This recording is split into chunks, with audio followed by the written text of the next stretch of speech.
Hello everyone, Xeno What If here. Bring in part 11 of What If Sonic and his friends were in Remnant. Link in the description of the fanfiction of this What If. Listen here YouTube. I do not own anything and this is not a scam. Re-evaluation and reconciliation. Upon returning to Beacon, Sonic, Tails, Knuckles, and Shadow had gathered in Ozpin's office where the headmaster and Ironwood received a report based on what happened on Merlot's island and what they learned while there. So, Dr. Merlot is no longer with us. Ozpin said with a hint of remorse. Metal Sonic made sure of that. Knuckles replied. Shadow noticed the disappointment in Ironwood's eyes, as well as that of Ozpin's, but it was a different kind of disappointment. You seem rather remorseful, despite Merlot being a madman.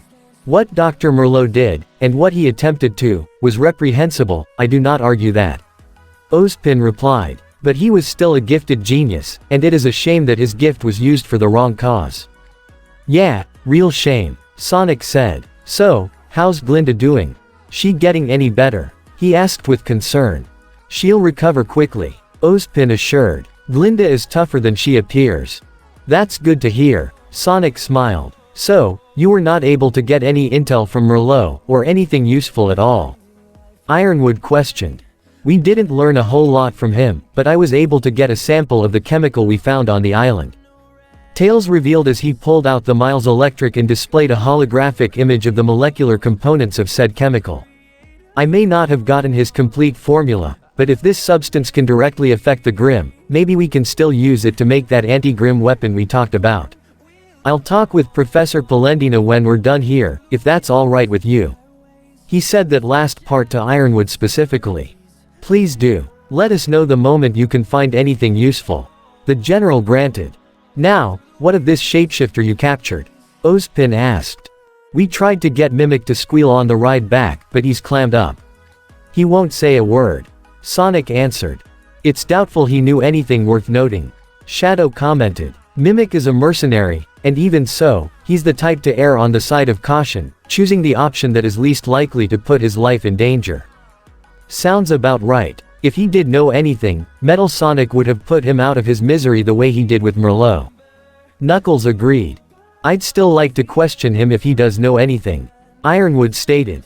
Your guys already grabbed him when we got back, figured you'd already be on it. Sonic commented. I needed to hear your report first, I'll question him once we're done here. Ironwood replied. Perhaps it's best to wait till tomorrow, James. Ozpin advised. It's late and he's not going anywhere. Ironwood rubbed his tired eyes briefly but gave a slight nod in agreement. Now then, I do have one question. He asked the four individuals in front of him.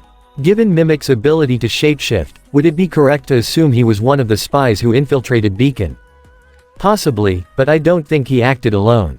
Shadow answered. That woman we encountered previously had a semblance and Mimic cannot replicate powers. So, we still have a spy in our midst. Ironwood grunted in irritation. That's where Tails' little antivirus program comes in. Sonic gestured to his friend. I already have the base code written. Tails went on. I just need to initiate the program start that will put the whole thing together, and once it's done, I can upload it into the system to look for any foreign programming. I may even be able to use it to trace any malware back to its source, such as the spy or even Eggman's base. How long will it take for this program to be ready? Ironwood questioned. It should be ready by the time the Vital Festival starts. Tails revealed. That's cutting it rather close. Ironwood pointed out. Especially if you believe Eggman will unveil his plan at that time. Then we'll deal with it. Sonic assured. Look, it ain't ideal, but we don't always get a perfect deal. We gotta make do with what we got, and this is what we got.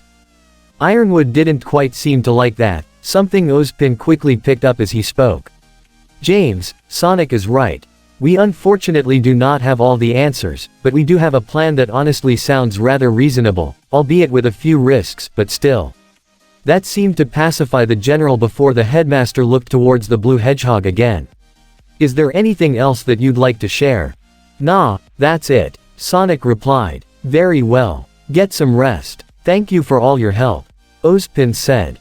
No problem, Professor. Sonic gave a finger salute as he, Tails, Knuckles, and Shadow left the office. The elevator descended with the four inside before the black hedgehog addressed the red echidna. You didn't tell them about the woman that you and Rouge encountered. It didn't seem like they knew about her either. Knuckles pointed out. So maybe there is a third party out there. Still, there was something familiar about her. Familiar? What, you met her before? Sonic asked. No, that was the first time I've seen her. Knuckles answered. But the way she fought, I don't know, it just felt like someone else we know, but I can't put my finger on it. We'll have to worry about her later. Right now we need to focus on stopping Eggman and whoever's working with him. Tails said. I can have that antivirus program up and running soon, along with that program you requested, Shadow. The ultimate life form nodded before noticing a look of disapproval in the blue blur's eyes. You know Ozpin is hiding something, and that something could be the key to all of this. Yeah, I get it. Sonic replied. I get why you gotta do it, but this sneaking around stuff doesn't sit right with me. You gotta wonder though what it is he's trying to hide. Knuckles said. If he seems like such a good guy, why go to all this effort to keep it hidden from us? That's what I intend to find out. Shadow replied. Think we should tell RWBY and the others about this? Sonic asked. We're all kinda a team, and they know he's hiding something too. Tell them that we're looking into it. Shadow answered. Just not how we're doing it. We can't risk this information leaking to whoever infiltrated the academy. If whatever Ozpin is trying to conceal from us is also what the spies are after, our own plans could practically hand it to them on a silver platter. Yeah, gotta go with Shadow on this one. Knuckles agreed. Since we didn't catch them at the CCT, they probably know we're onto them now. Alright, makes sense. Sonic said with some reluctance. The normally straightforward blue blur wasn't the type to go behind other people's backs, but Sonic also knew that Ozpin was withholding important information from them, so all this sneaking around may be the best way to go about it, but that didn't mean he had to like it. I'll let you know when the program's ready. Tails said to the group. Maybe it'll finally shed some light on what's going on.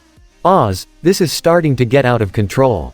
Ironwood told his fellow headmaster as he stood in front of the desk that Ozpin sat at. I wouldn't quite say we're at that level yet, James. Ozpin replied. Eggman is targeting the Vital Festival, which is just around the corner. We still haven't caught the infiltrators, and on top of it all, Sonic and the others are closing in on us.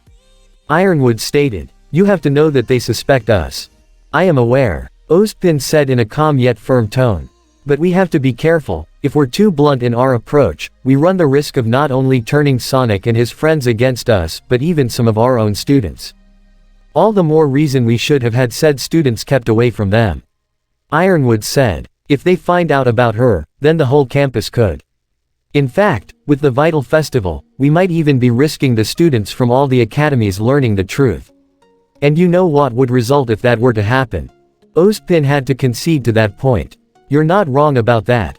Perhaps that could be the reason she is choosing to wait until the tournament begins and deal a more impactful blow. That said, what do you propose we do? I've already called for additional forces. Ironwood replied, notably the ace operatives as well as Specialist Schnee. Did you call in Winter because of her relationship with Weiss, to try and get our students away from Sonic? Ozpin asked. Partly, but she's also one of my best operatives, and will be more than essential in fighting back against Eggman. Ironwood revealed. Very well. Oz accepted. Kiro will also be returning to Beacon by the time the tournament begins. Do you intend to have him intervene as well, so that RWBY and her sister will also be kept away from Sonic in all of this? Ironwood asked. I don't want to run the risk of our students, RWBY in particular, learning about her, especially when she's not ready. Ozpin said. That response left Ironwood a bit concerned. Ozpin, may I ask you something? Of course. The headmaster of Beacon encouraged. RWBY is obviously one of the youngest students currently enrolled in this academy, and while her combat skills are certain impressive, she may also be the last of those with silver eyes. Ironwood said. Did you bring her into Beacon to join our inner circle? Is that the reason Kiro has been training her personally? Ozpin gave himself a slight pause before answering. Kiro trained RWBY so that she could defend herself. Even if she chose not to join us, her silver eyes still put a target on her back, at least this way she has a means to defend herself.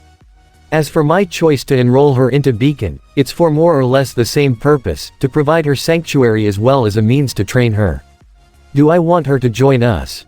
Perhaps someday, her abilities would be helpful. But at the moment, she's not ready. She still has much to learn. Which is one of the reasons you called Kiro, to act as a buffer between her and Sonic. Ironwood realized. I have been thinking about what you said before, James. Ozpin explained. I am pleased to see the positive impact Sonic and his friends have left on our students, and there is a possibility that they may learn of her. If they do, and our students learn of it as well, Kiro could at least help them in understanding what we're trying to do here, and we may still be able to cooperate. Ironwood seemed to understand the logic in Ozpin's thinking, preparing for the worst-case scenario in his own way. Even if the two disagreed on their methods at times, the general acknowledged and respected the tactics Ozpin employed to get the best results with minimal risk or damage. It must have come from all those centuries of experience. So, what do we do now? Ironwood asked. We let things unfold as they are until the Kiro arrives. Ozpin instructed. He said he has information to share with us, but he will do so in person. Once we have a better idea of what we're dealing with, we'll decide our next move. Knuckles had entered Team RWBY's dorm where Ruby and Yang both sat on opposite sides on their respective bunk beds. You two said you wanted to talk to me. Yeah, come on in, Knuckles. Ruby offered. Knuckles nodded and pulled up a chair for him to sit down. He paid a glance towards Yang and saw how she was hanging her head down, her hair covering her face for the most part. She'd been like that ever since they escaped Merlot's island. In fact, he can't even remember her even saying so much as a word since then.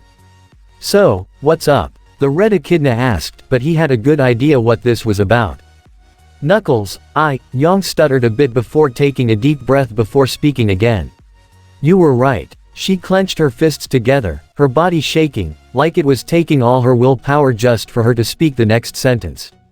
About me, my temper, my semblance, all of it.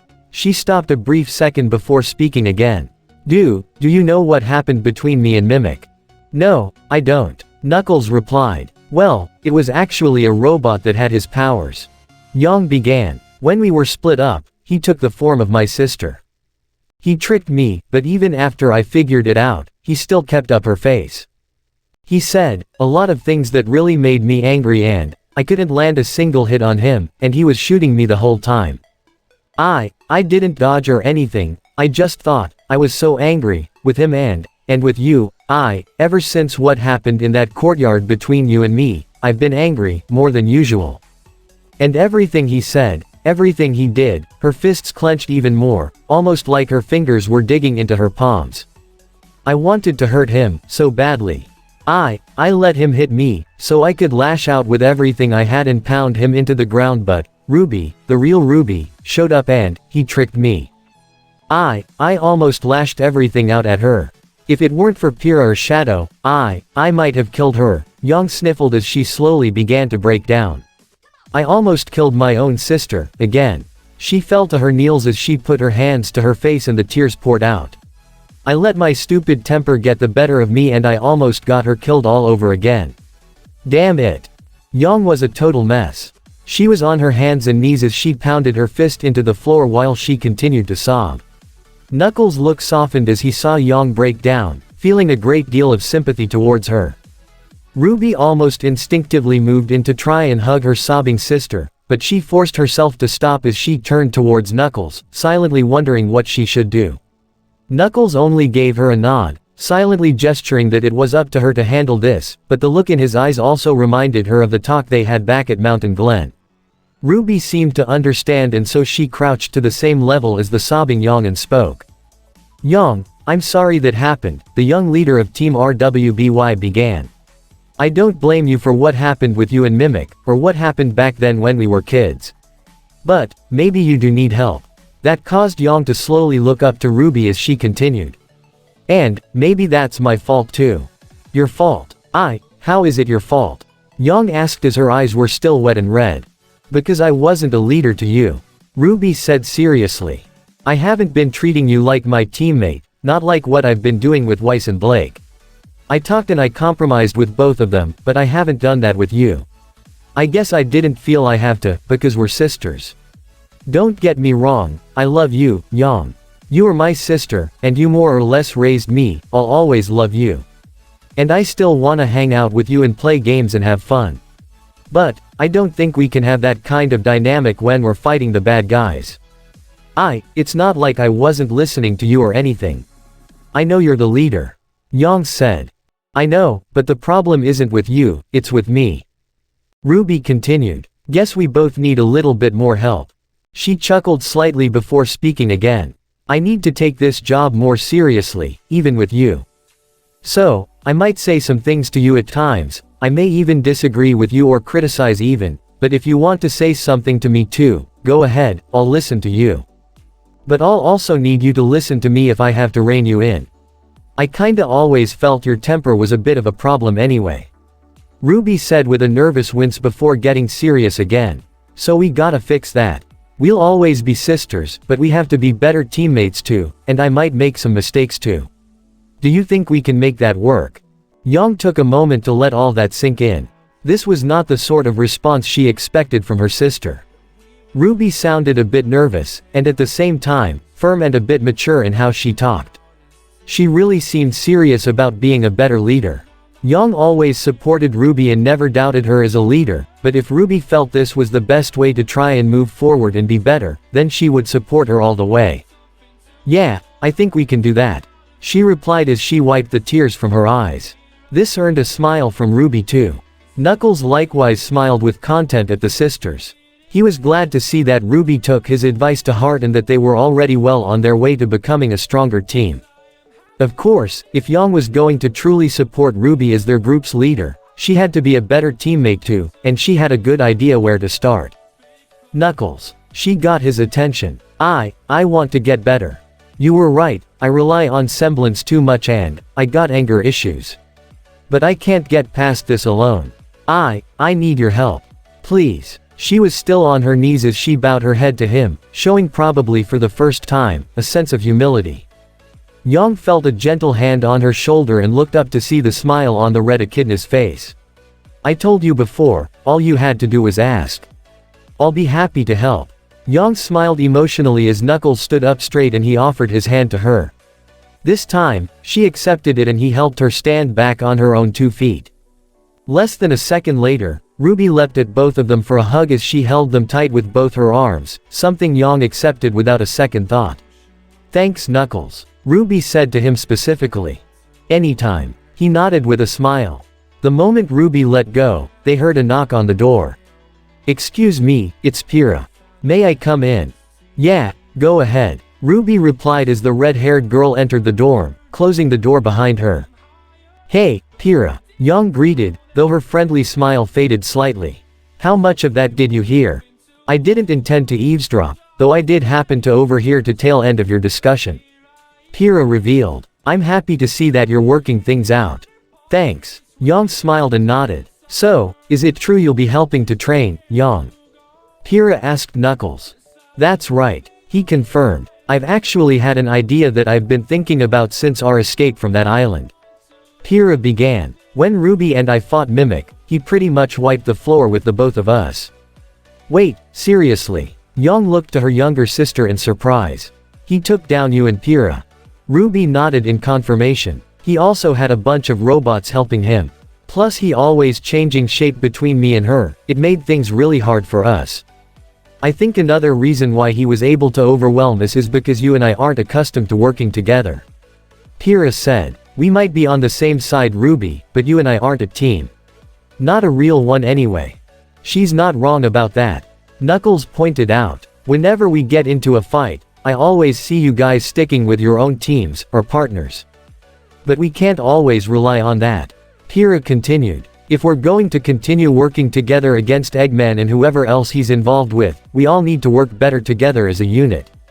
It's obvious that you, Sonic, Tails, and Amy are easily adaptable, working with Team Darkness almost seamlessly.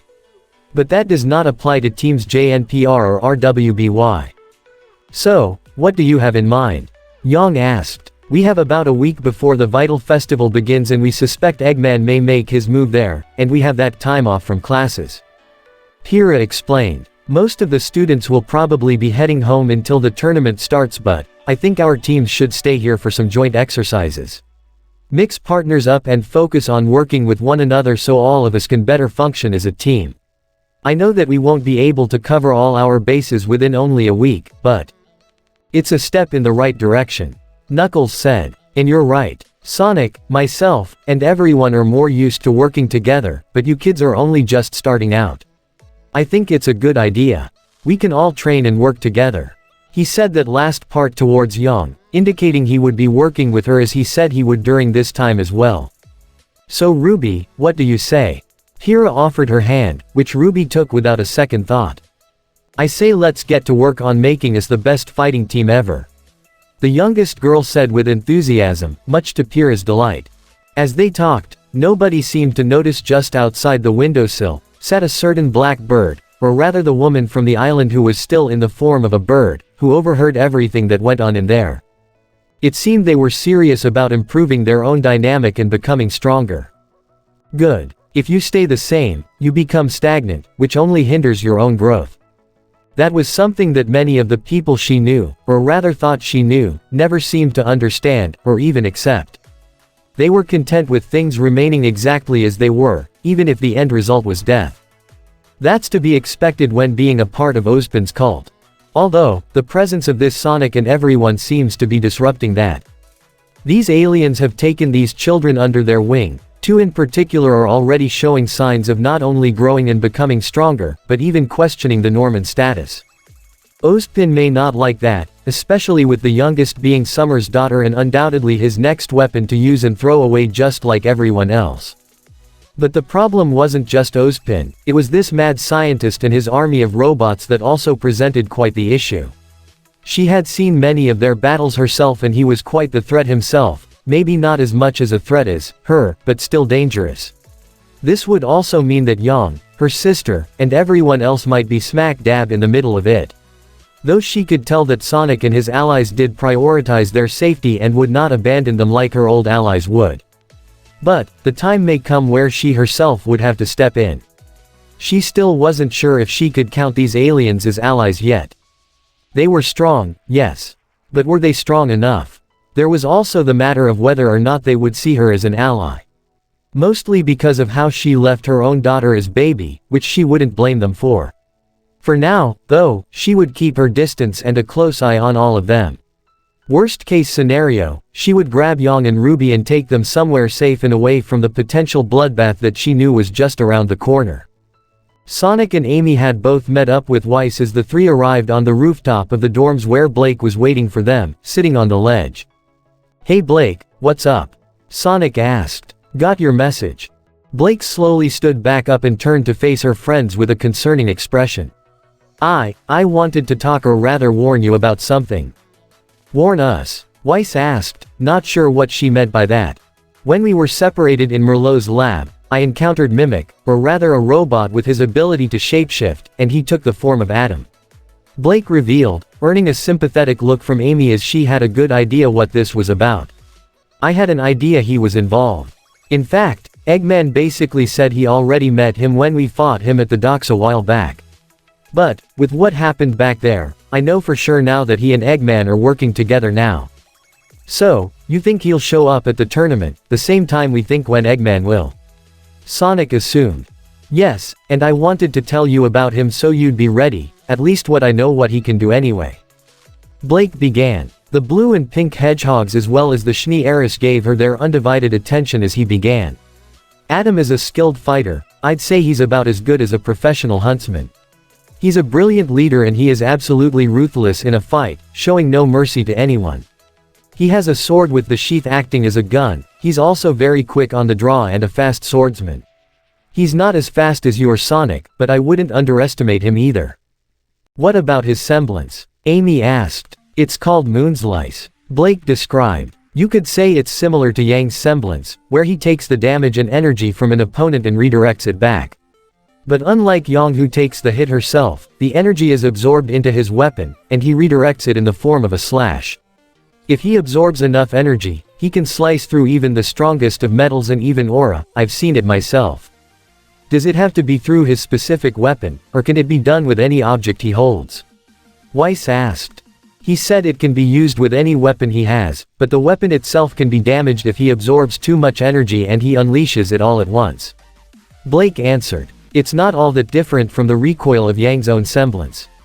But that's why he made his own weapon personally, it's incredibly strong and he knows how to use it in his power.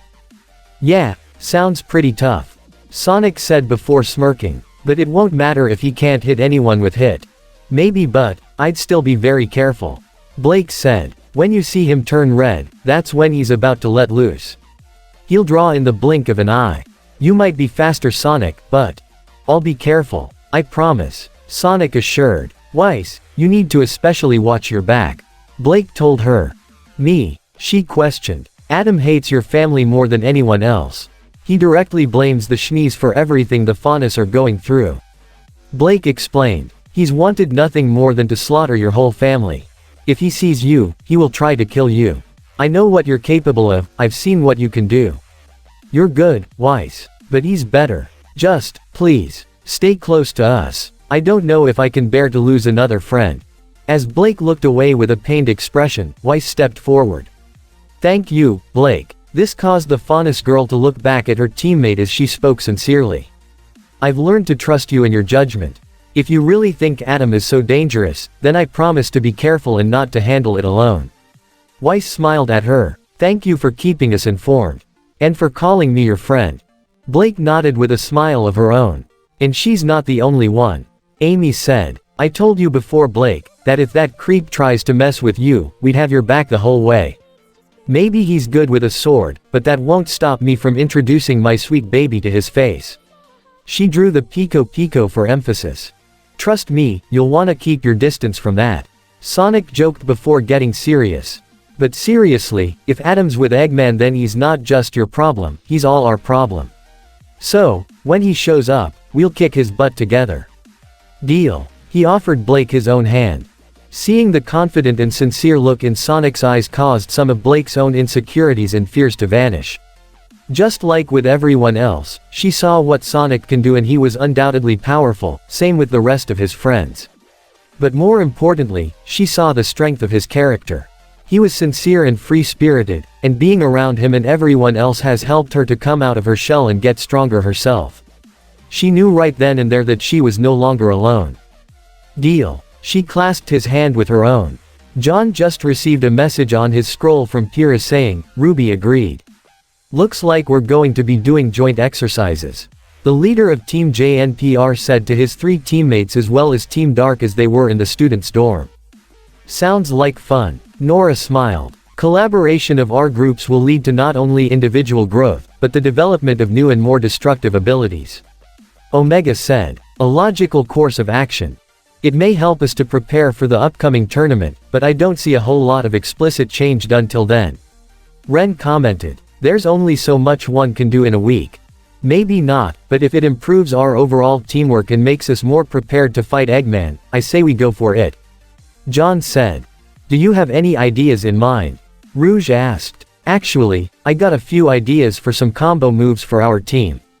John said as he pulled out some notes. If it's alright, I'd like to run them by you guys. See what you think. Though he was referring to his own teammates, he found himself looking directly at Shadow as he said that. Why would you care for my opinion on that? The Black Hedgehog questioned.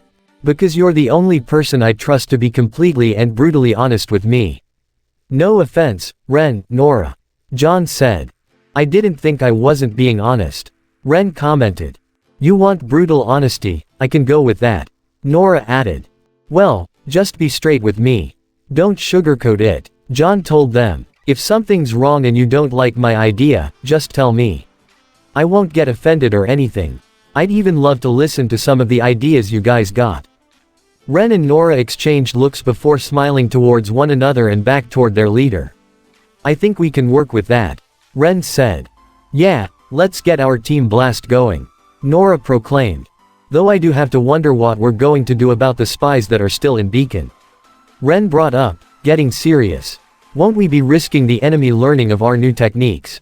They'll probably see what you can do in the tournament, which is broadcasted across all the planet, meaning Eggman's probably gonna know what you can do. Rouge pointed out. Nothing we do is without risk. Shadow stated. But given our current situation and what we have available to us, this is the best move we can make. Yeah, so. John looked towards the ultimate life form once again, wondering if he would look over his plans or not, to which the black hedgehog sighed before speaking again. If you wish for my input, I will give it to you.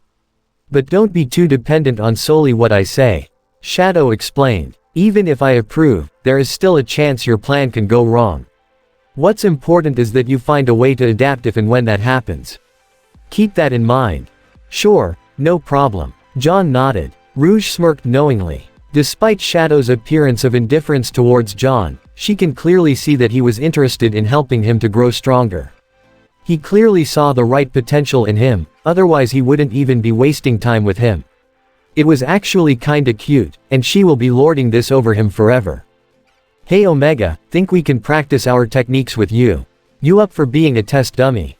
Nora offered enthusiastically. Request to spar has been granted, but survival is not guaranteed. Omega responded. Ooh, sounds like a challenge, Tin Man. Prepare to eat your words. Nora chuckled almost evilly.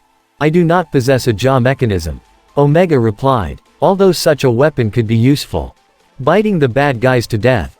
Hey, why didn't I think about that? Nora thought. You want to bite the Grimm and Eggman's forces? Ren questioned with a raised eyebrow. No, of course not. Nora replied. I wanna install a bear trap into Monhild and use that to bite them. She declared, while Ren just shook his head in amusement. Well, this should all be interesting. Rouge commented as she watched the two teams converse more. Tails had returned to the laboratory where Penny and Pietro were both waiting for him. Once again, the young fox had the holographic image of the chemical's molecular components displayed for the Atlesian scientist and his android daughter to see. It's only the raw ingredient and this was all I could get. Tails explained. I know it's not the complete formula, but it's better than nothing. No, this is incredible. Pietro observed with curiosity. I've never seen a chemical like this before. And this was a natural phenomenon. Based on what we saw on that island, yeah. Tails confirmed. It's probably the reason Merlot built his base there in the first place. But since it's destroyed, this is pretty much all we can work with. The molecular components of this chemical seem to be very unique. Penny commented. And it's capable of directly affecting the Grimm. Do you think we can make something that can be used as a deterrent, Father? Merlot was able to use this to enhance the Grimm all on his own. With the right equipment, I see no reason to think we can't do the same. Pietro said. Did you know Merlot, Professor? Tails asked. I've met him a few times. Pietro confirmed. He was a brilliant man. He said he had many ideas with how to make Remnant a better place. A somber look formed on his face. I just never imagined he'd resort to something like this. Merlot may have tried to use this chemical to hurt people, but we can use it to help others. Tails said. And maybe not just for an anti-Grimm weapon. When we were in his lab, many of Merlot's mutants had dust mixed into their bodies. In fact, Merlot himself even said that his mutagen served as the binding agent for it. If we can synthesize our own formula, and combine it with different forms of natural dust, we may be able to create more plasma dust or even other forms of hybridized dust without the use of a Chaos Emerald, perhaps even mass-produce it. Pietro said with realization before chuckling. Aren't you just a young little genius? I try my best. Tails smiled at the praise. Do you think we'll be able to synthesize a chemical from this, Father? Penny asked the professor. Not with the equipment we have on hand. Pietro answered. Though if we were to get back to Atlas, we can most certainly do that. It will take some time though, but I'm sure James will be more than happy to help with this. Well, in the meantime I was hoping I could get some help from you two for a personal project of mine. Tails put away the files on the chemical and began to pull up several other files that showed details and blueprints regarding the various weapons of Team RWBY and JNPR, and even some of the weapons used by Badnik's and Eggman's dust mechs. I want to make my own personal weapon, just in case the cyclone ends up falling apart. I've already got a few ideas. If it's alright with you, I'd like to share them and ask for your help in making it. Penny smiled enthusiastically as she looked to her father. Can we help him? Please, please, please. Pietro laughed at his daughter's eagerness. Of course. He turned to the young fox. We'd be happy to help you, Tails. Tails smiled back as they got to work. So, Merlot's dead, huh? Mercury asked as he, Emerald, Cinder, and the disguised Neo sat in their dorm. Seems that way, Cinder confirmed. Is that going to be a problem for us? Emerald asked. Of course not, Cinder assured confidently. Our own plan is already in place. All we have to do is sit and wait. She caught a skeptical look from Neo before using her semblance to take the form of Torchwick. If all goes according to plan, your precious Torchwick will be free. Just bear with us a little longer.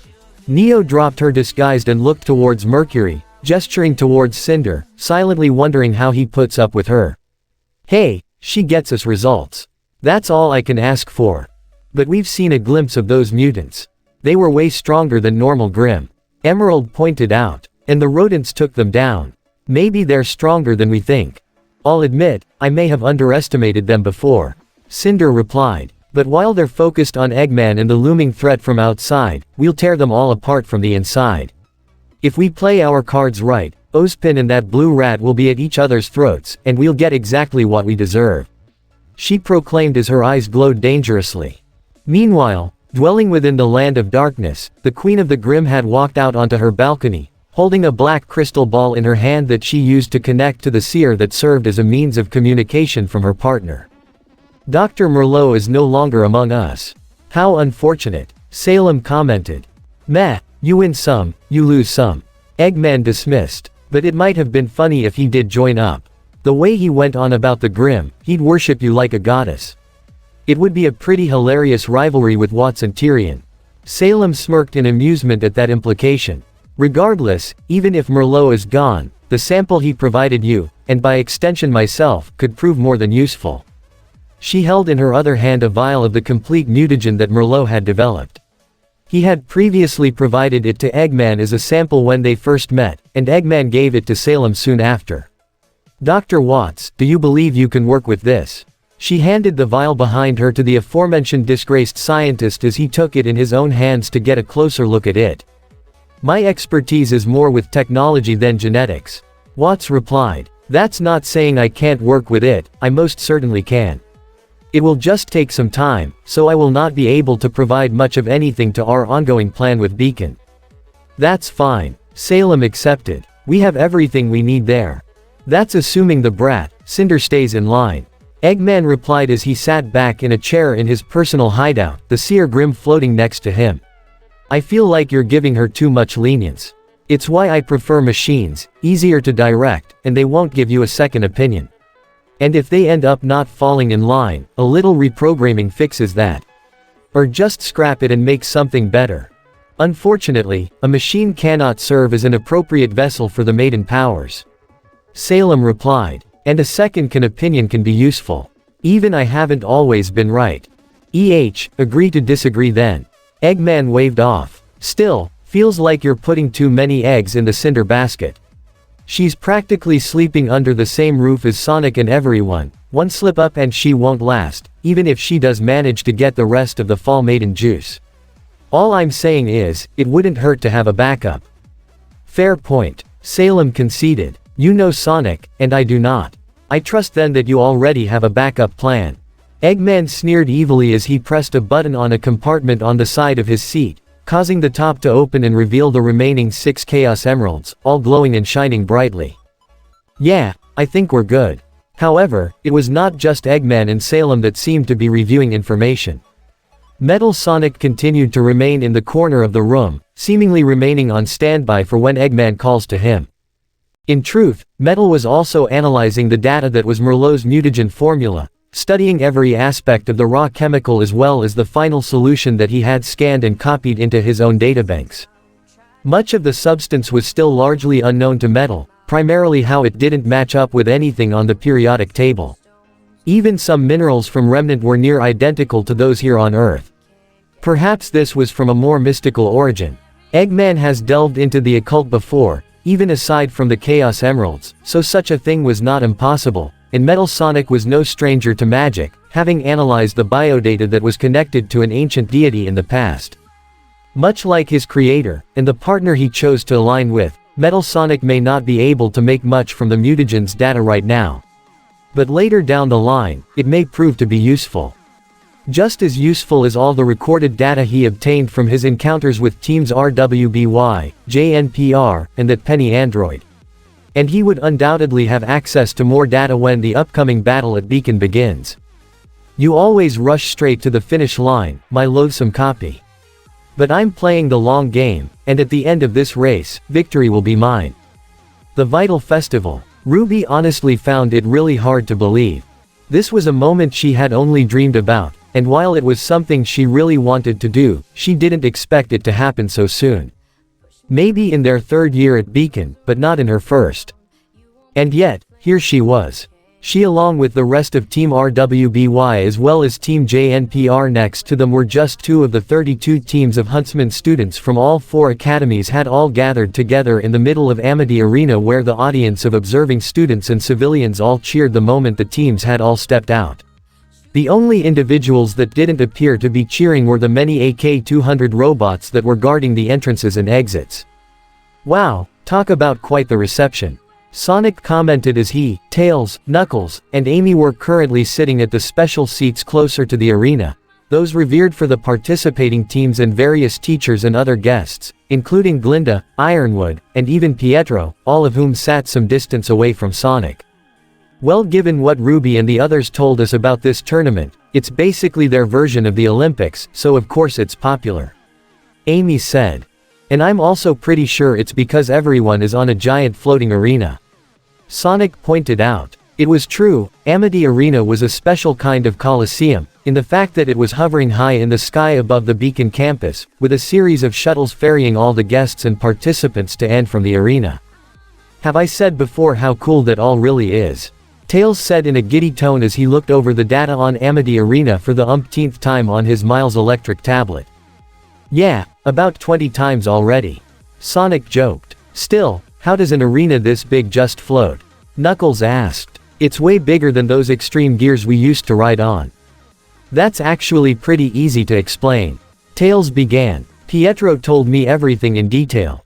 While gravity dust is obviously one method, other forms of dust are used in conjunction with all its neighboring systems.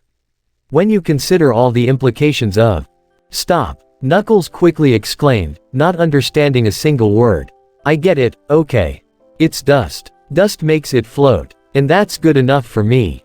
This resulted in Sonic and Amy both laughing with a sense of déjà vu before Knuckles spoke again. But seriously, this floating arena is a pretty obvious target for Eggman. I get that Ironwood has his army outside pretty much controlling the Beacon campus, but Eggman would still target it. Sonic seemed in agreement, which is why we're here. If Eggman's forces show up, we'll step in. And while we're keeping an eye out for any outside threats, Shadow and his team are keeping their eyes peeled for the internal threats, such as those spies we've been worried about. Amy added. It was true. Standing at the top of one of the commentator boxes well above the central arena was Team Dark. As Rouge and Omega looked over the list of registered teams participating in the tournament, Shadow kept his eye on all the students down below.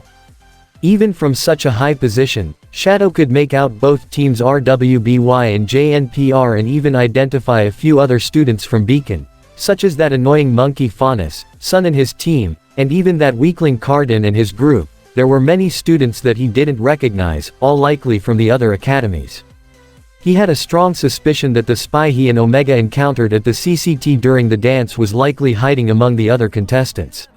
Once the battles start, he and his team would be recording each fight to then go over them and see if they can use that to identify the intruders. It would seem that he was also right on the money. Because Cinder and her group, consisting of Emerald, Mercury, and the disguised Neapolitan, were near the center of the participating teams. They were currently keeping a reasonable distance from teams RWBY and JNPR but were still close to keep an eye on them. Cinder glanced in one direction to see Sonic and his group watching, and while they couldn't see them, Cinder narrowed her eyes at the blue hedgehog. Smile while you can, rodent. By the time this festival is over, I'll make sure you never smile again. She thought darkly. A podium had been stationed just outside the arena, where Professor Ozpin stepped up to a microphone and spoke into it.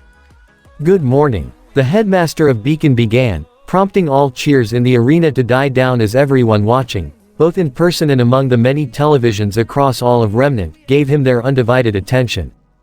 It is a pleasure to be here and to see so many young warriors in training ready to participate.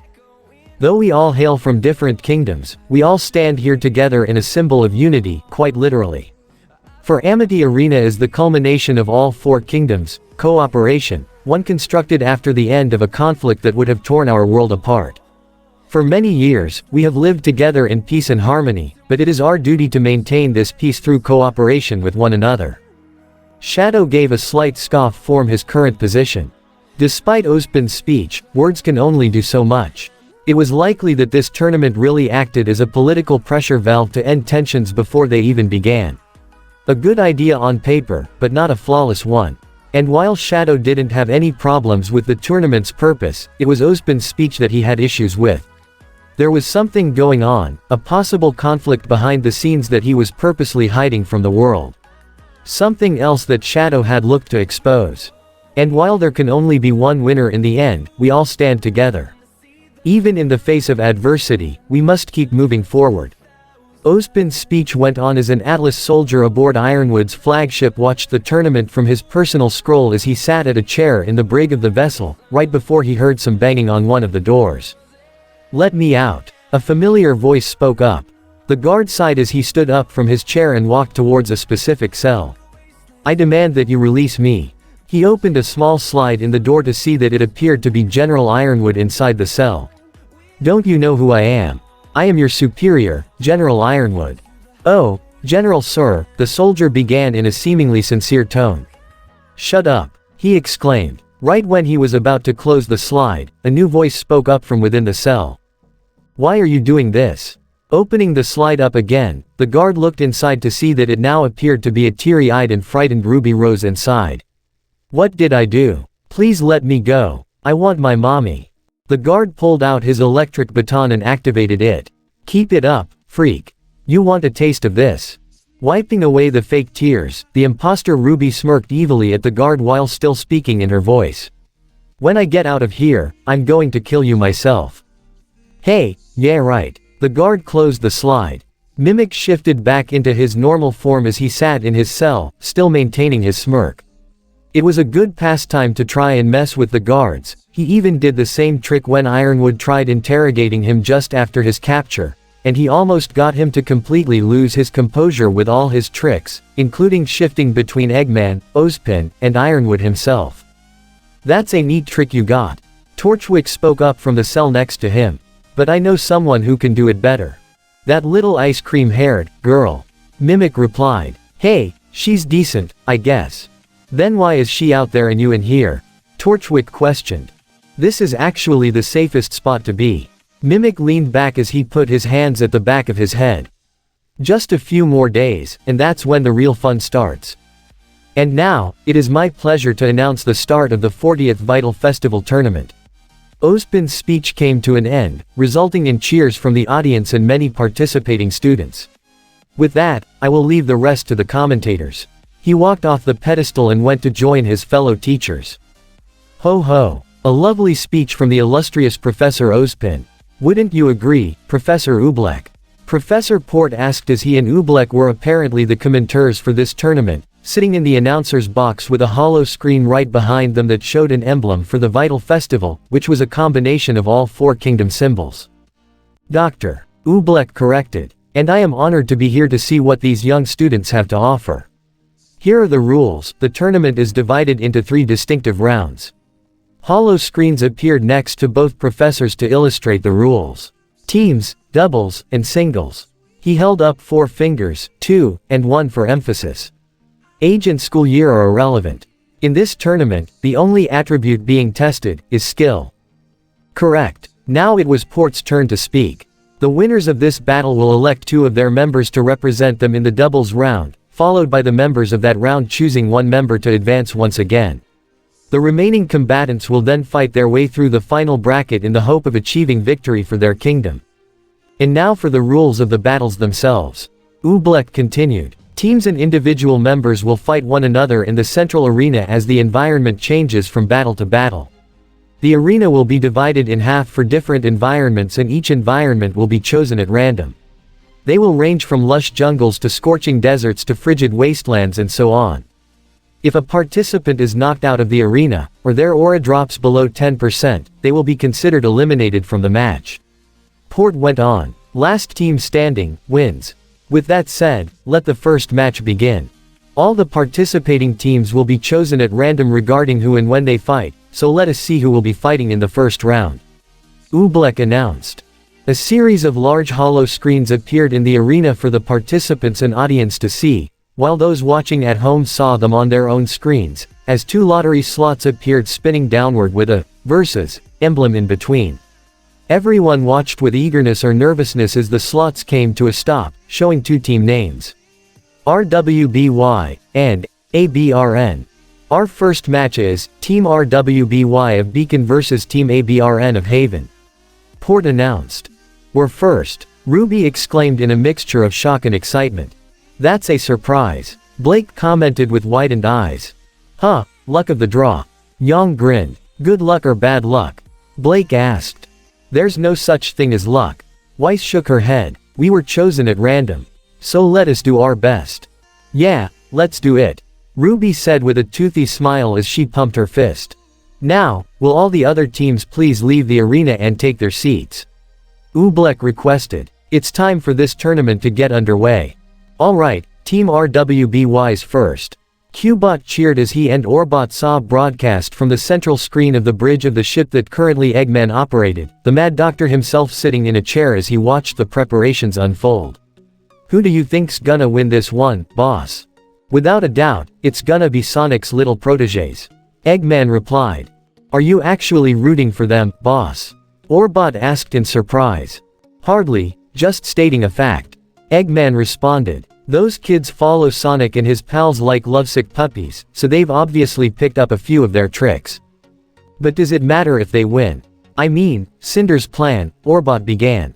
I wouldn't put too much faith in that pompous brat. Eggman waved off. She underestimated that Hedgehog and I don't trust her not to do it again. Qbot, tell Adam to have his forces ready to move in just in case. Whether or not Cinder fails, Beacon will be in ruins. You got it, boss. Qbot saluted. Should I get you some popcorn too? Sure, why not? And be sure to add lots of butter.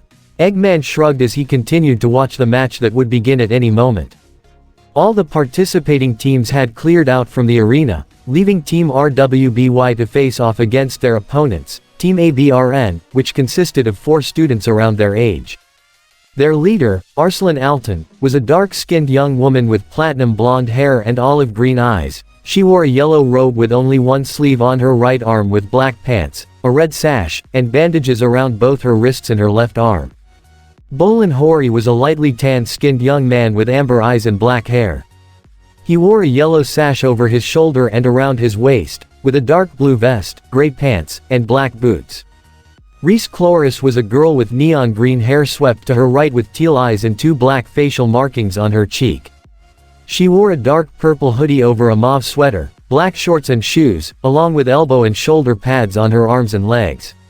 Nadir Shika was a dark-skinned young man with pink hair tied back in a short ponytail with a black undercut and blue eyes. He wore a cream-colored short-sleeved jacket over a black long-sleeved shirt with cream fingerless gloves, black pants, and cream-colored shoes. Hey, here's hoping for a good fight. RWBY stepped forward and offered the other team her hand to shake in good sportsmanship. Aren't you a little young to be here?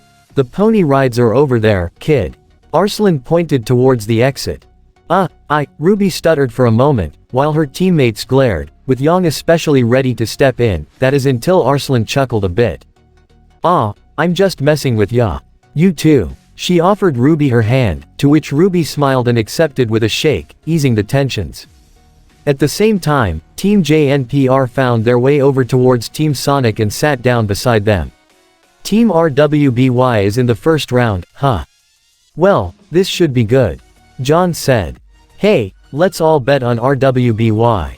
Nora proclaimed. They're the first-year underdogs, so everyone else is gonna be betting on ABRN. But since we've been training with RWBY, we know they're way stronger. So, when they win, everyone else will lose their money while we get rich. Nora, there's no betting in this tournament. Ren pointed out. And even if there was, I doubt participating teams would be allowed to do so. Party pooper. The pink-clad girl sulked in her chair with a pouty expression. "It's all right, Nora," Amy assured as she patted the girl's shoulder. "I'd still bet on them, and on you when you guys are up." "Can you put some actual money on it?" Nora asked rhetorically. "Still though, even with their training, we have no idea what this team can do," Knuckles commented. "True, but they do have the experience," Pyrrha added. "So let us give them our support." "Hey are you sure it's a good idea for us to be even in this tournament?" John asked, more so to Sonic and Tails. "I mean, there's still a spy here working for Eggman. What if they see what we can do? Won't it be bad to show them our moves?" "Don't worry about the spy, we got it handled," Sonic assured. "Yeah, I uploaded my antivirus program last night," Tails revealed. Flashback, the previous night. Sonic, Tails, and Shadow had gathered at Ozpin's office where the headmaster of Beacon and General Ironwood were waiting. "It's all set," the young fox said as he showed the two his Miles Electric where the screen showed the program, which took the form of a symbol of a spinning yellow ball with two fox tails at the end. "And how would this program of yours work?" Ozpin asked. "Well, to put simply, it'll scan the entire CCT network for any foreign programming," Tails explained. "Thanks to some intel and data provided by Professor Polendina, I was able to get an idea for how the CCT data works. This let me create this program which will be able to tell the data apart from any form of malware that shouldn't be there. Once it's located, it'll isolate the virus and alert me, and I can use that to either delete or even reprogram it so that we can backtrace it to its source, locating the spy and possibly Eggman. See, didn't I tell you this kid was wicked smart?" Sonic smiled as he ruffled his best friend's hair. As he did, Shadow had a serious look on his face. While this program would indeed locate any potential virus as Tails said, it also had another purpose, to copy the blueprints of the entire Beacon campus and send it right to his own personal scroll. Eggman was targeting this school for a reason, and they needed to know what it was. But given how Ozpin was reluctant to tell them, this deception was necessary. "I'm truly impressed. Well done, Tails." "Thank you." Ozpin smiled and nodded. "Assuming there is a virus, how long would it take for your program to find it?" Ironwood questioned. "There is quite a bit to consider, but I'd say a few days at the most," Tails answered. "A few days?" Ironwood exclaimed. "At any point Eggman can attack, and you expect us to wait a few days for you to come with a counterattack while the rest of us just sit on our hands?" "This is the best I can do," Tails argued. "The CCT network is huge, and there's also to consider what the purpose of the virus is and just how much of the network it infected. If it's infected a large chunk of it, the antivirus has to completely surround it and pick it apart, all without doing damage to your network. You would be wise to listen to someone who is an expert regarding this particular field," Shadow told the general in a warning tone. "Or would you rather just shut down the entire network and cut off all communications between the kingdoms?" Ironwood did not like the tone he was being addressed in, but right before he stepped up to confront the black hedgehog, the blue one quickly came in between them. "Okay, let's take it easy," Sonic stated even as Ozpin stood up from his desk. "Look, Tails knows what he's doing. If this is the best he can do, not only do I believe him, I believe it's gonna work. He's never let us down before," he said giving an encouraging smile to Tails, who nodded back in thanks. "And if Eggman does show up, that's why we're here. We fought Eggman over 100 times before, we can do it again." It seemed like Ironwood wanted to argue further, but the headmaster of Beacon was quick to nip the tension in the bud as he spoke up. "James, this is the best we can manage. There is literally nothing left for us to do other than to prepare. Have your army on standby if in the event we are attacked, and leave the cyber warfare to someone who seems to have the experience, unless you have someone in that field who can provide aid." That did seem to reach Ironwood a bit. He glanced towards Tails one more time. "You said Professor Polendina helped you in creating that program." "He did," Tails confirmed. "I trust him. And if this is really all we can do, then fine. Just don't disappoint me," the Atlesian general said with reluctant acceptance. "Same to you," Shadow responded as he, Sonic, and Tails all left the office. End flashback. Yesh, who knew Ironwood could be such an asshole? Nora commented. "He's concerned for the well-being of pretty much everyone here, and we all know how dangerous Eggman is." Ren said. "There's nothing else we can do about it now though. Knuckles put in. Just hope for the best and be prepared for a fight. But right now, let's just kick back, relax, and enjoy the show. Sonic smiled as he and the rest of his team, as well as Team JNPR, set their sights to the field where the battle between RWBY and ABRN would soon begin. Multiple hollow screens appeared all around the arena, flashing symbols like a lottery for a few seconds before coming to a stop. Half of the screens showed a symbol of icicles pointing downward, while the other half was that of a volcano. The floor on the right side of the arena, just behind Team RWBY, opened up as a field of ice appeared, lining with multiple enormous spikes of ice, almost like the floor of an ice cave, while the other side behind Team ABRN opened up to reveal a fiery volcanic landscape. Sonic gave a whistle. Man, that is cool. Pun entirely intended. Don't you mean hot? Pun also intended. Nora joked. Both opposing teams narrowed their eyes at one another as they drew their respective weapons, ready to throw down at a moment's notice. 3, 2, 1, begin. Port declared. Weiss, Ice Spike. Break them up. RWBY ordered. Following her leader's instructions, Weiss thrusted Mertenaster into the ground to send a cluster of ice spikes Team ABRN's way, forcing them to separate. Long-ranged attacks, let's see what they can do. RWBY told her whole team as she configured Crescent Rose into its rifle mode and fired, along with Blake using Gamble Shroud's gun mode, and Yang punched to fire multiple shotgun bursts from Ember Celica in the direction of the moving enemy, while Weiss swung her sword to send waves of fire, ice, and even lightning in the same direction. This seemed like a good method to see what the opposing team could do, finding out what sort of weapons or semblances they possessed as they tried to defend themselves. Reese was able to evade fire easily as she brought out a pair of dual pistols and combined them into a hoverboard, which she used to ride and evade most of the shots with ease, while the rest of her teammates were forced back into the tundra half of the arena, taking cover behind the large blocks of ice. Huh, trying to see what we can do. Not bad, kid. Arslan thought before coming up with a counter. She took a quick glance at Yang and realized something about her from both her fighting style and her weapons before calling out to her teammates. Separate them all from the blonde. I'll take care of her. Reese, you go for the leader. Nadir loaded a round of fire dust into his weapon, which seemed to be an assault rifle equipped with a bladed bayonet, and returned fire, aiming at the spot in between Yang and the rest of her teammates, creating a wall of fire that forced Yang some distance away from the rest of her friends. Reese used that to quickly ride her hoverboard and gun straight for RWBY, who just noticed her opponent incoming and used her semblance to speed herself away, toward the midway part of the arena in between the volcanic environment and the tundra. Before either Blake or Weiss could try and regroup, Nadir fired once again with his gun as the rest of Team ABRN moved in, forcing Weiss to shield them with a wall of ice.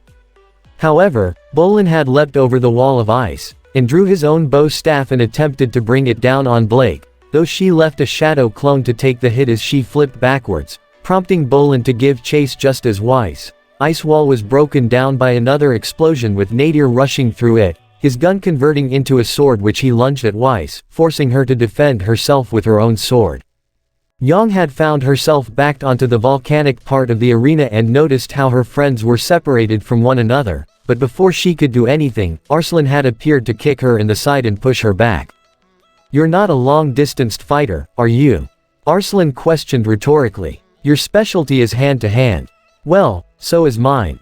She smirked as she took a combat stance reminiscent of a master martial artist. "Let's see how good you are." "Okay, bring it." Yang accepted the challenge as she threw her fist forward, with Arslan doing the same. When their fists collided, it created a brief shockwave that created a small eruption from the ground they were on.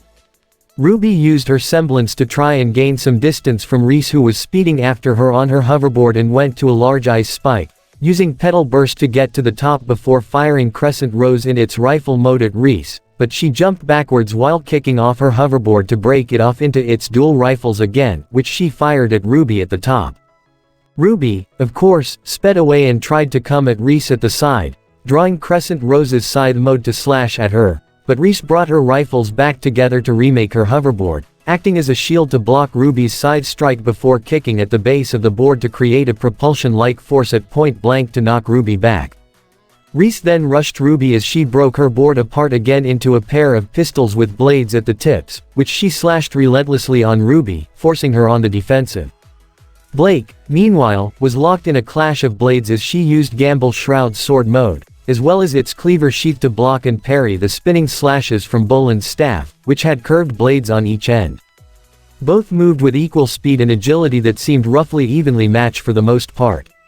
Boland tried to slash at Blake, but she used a shadow clone to take the hit while she leapt back, that same shadow clone infused with a round of fire dust to blast Boland away on contact. While he was down, Blake rushed him, using this opportunity to go on the offense.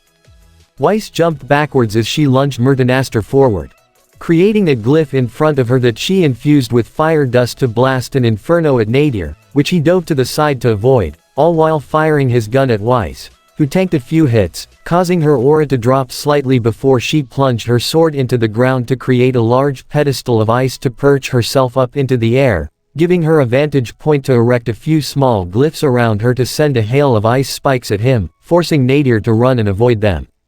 "Wow, these guys are pretty good," John commented. "They're actually giving Team RWBY a run for their money." According to this, Team ABRN are second years at Haven. Kira said as she looked at her scroll which had basic info on each of the participating teams. "They have the experience.